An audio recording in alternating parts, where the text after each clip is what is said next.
Hello and welcome to Taylorem and Dill. I'm Taylorem. And I'm Dill. And happy holidays, folks! What is it that we think about during the holidays?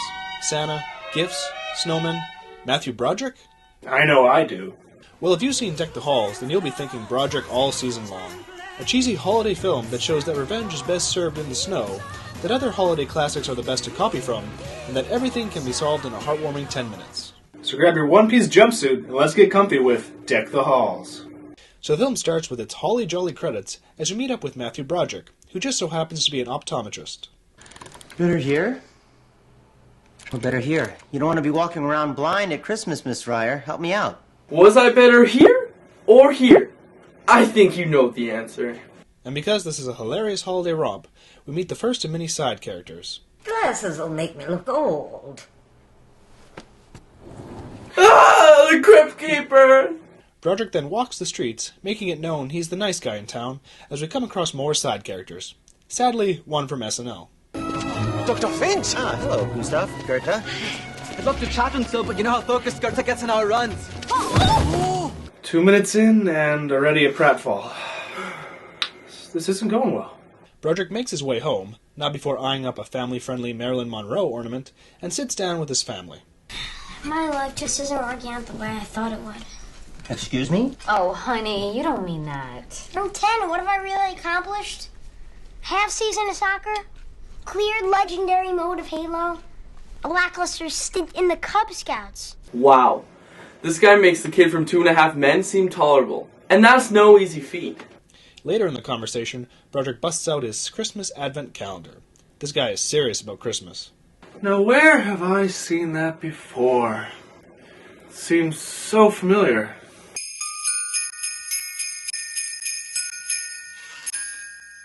Maybe it'll come to me. Later that night, Broderick and wife Kelly discuss the powers of Christmas. Madison is a loner. She has hardly any friends. Carter's a 10-year-old boy with a midlife crisis. Let's face it, our kids are a little weird. Well, I think this year they need Christmas more than ever. Yep, don't try to talk to your kids to solve their problems. It's meaningless compared to the awe-inspiring power of Christmas! Well, my dog ran away, and I don't think he's coming back. Christmas will bring him back. But my mom's sick, and she's not getting any better. Christmas will cure her. Well, this year we can't afford to have Christmas. Oh. Well, you're fucked. Broderick and wife start to get jolly, if you know what I mean, but are thankfully disrupted by the new next-door neighbors. Ooh, looks like we have new neighbors. Who moves in the middle of the night? A meth lab? How bad could it be? The next day, our happy-go-lucky Broderick gets his mail and meets his new neighbor, Danny DeVito. Yo, take it easy. Oh, he's spazzing out on me. Look, you're having a seizure. Well, I got tasered once. It looked exactly like that. And I'm man enough to say I wet myself. Taser jokes and wedding pants. 'Tis the season. Our main characters converse for a bit until DeVito introduces his wife, Tia. Steve, you have a way with the ladies. Oh, thank you. Why, Kelly, this is Buddy. Really? Our Very next door nice neighbor. to meet you. Nice to Honey, meet you. I measured and the ceiling's too low in the bedroom. We're gonna have to get a shorter pole. How the hell did Danny DeVito end up with her? She must have a midget fetish. Looks like we got a visitor. Whoa! Don't put the little guy away on my count. Do you think it'd be annoying if I talked the whole movie like this? Well, I'm going to anyways. Later, some of the Broderick family visit the neighbors. Awkward moments ensue, and we learn how DeVito and Tia met. That's how I met Buddy. Really? Was he an artist? Nah, they caught him peeking in through the windows. That's such a sweet story. And one day I met Buddy and just swept me right off my feet. I think he used tripwire. Anyways, after years of being kidnapped and psychologically abused, I grew to love him. We then meet DeVito's double mint daughters, stereotypically hot, but missing half their brain. So let me get this straight. Danny DeVito plus Tia equals this? No. More like Danny DeVito plus Tia equals this. Ah, the sadness of reality. Back with DeVito, he starts his new job at a car dealership. A new shipment of Aspens. And I want you to sell 3 for me by lunchtime, all right? What are you kidding? Hey, we got a new salesman, Buddy Hall over here. Let's make him feel welcome. Come on, yeah? He'll be playing the elf this year, so everybody say hi! Nah, just kidding. He's actually the new salesman, and a pretty good one at that, as he shows up his other co-workers by selling a car to the owner. He returns home, and after telling his wife his success, he also relates how he's unhappy.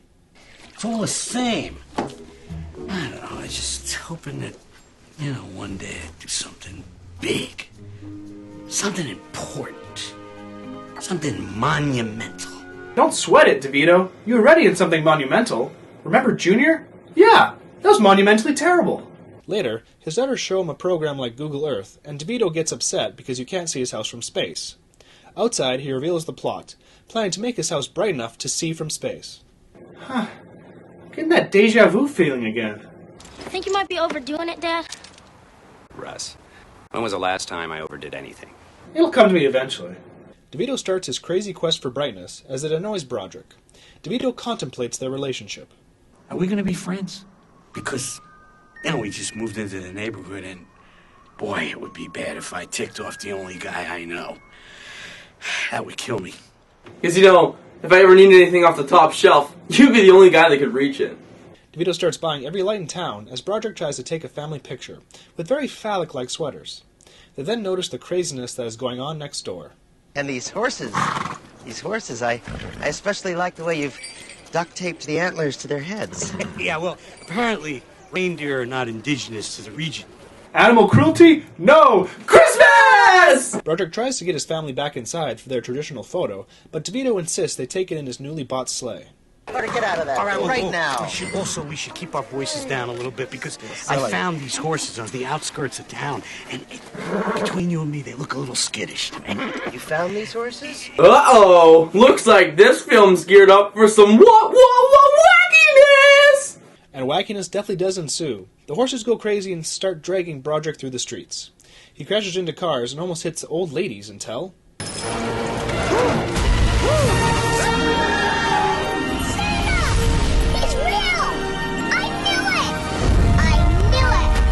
Man, even that seems familiar. This is getting annoying. The sleigh ride from hell then ends with some bad green screen and even worse CG. You warming up? Yeah. Where are my clothes? You were freezing to death. We had to get you out of them. Where are your clothes? When did this turn into Brokeback Christmas? I wish I knew how to quit you. After that scene of discomfort, Broderick returns home and bitches about DeVito's ever-growing light display. Kelly tries to lighten the mood by showing him a picture DeVito sent. Look what he made from a picture he took at the hospital. That's you, with the blue lips. Yeah. Yeah, and a cute little oxygen tube coming from your nose. Oh, he is nice. Look, he photoshopped your dead grandma in the background. No, that makes it creepy. Broderick then talks with his son as DeVito plots some evil. Did he really just do a he? A little more power. Did you see that?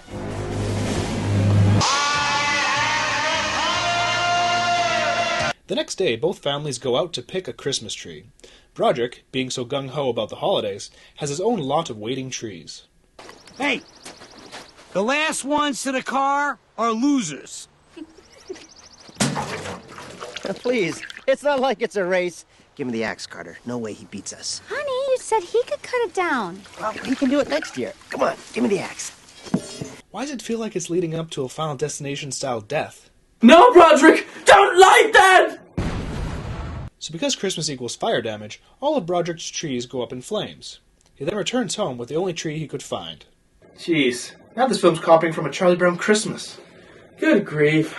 The daughters continue to flaunt their assets as DeVito starts going overboard on his decorations. These people are depending on me to give them something amazing. And that's just what I'm gonna do. Is it me? Oh, God. Probably a good idea to have a fire extinguisher around. I might try to light my farts on fire. It could get dangerous. More rivalries develop between DeVito and Broderick as Hurley actually escapes the island to talk to him. Wallace Fiskin. I'm Buddy Hall, sir. Meeting you is one of the great moments of my life. Well, I one time made a really big pizza. So everyone in town now believes DeVito is the Christmas king, so Broderick swears vengeance. After returning home and having his caroling ruined, Broderick decides to get out of there. No, I need to get out. Okay. Scoot on through. I don't know. I swear to God, if man can't drive anymore, I'll tell you what, little buddy, you hold my beer, I'll do it for you. Okay, I'll do it. Just guide me out. I remember when my dad used to get drunk and go look at lights. And then start throwing bottles at the houses. And then get arrested. And then spend Christmas Eve in the drunk tank. And then come home and puke at my presents and blame me for it! That's why I'm Jewish now.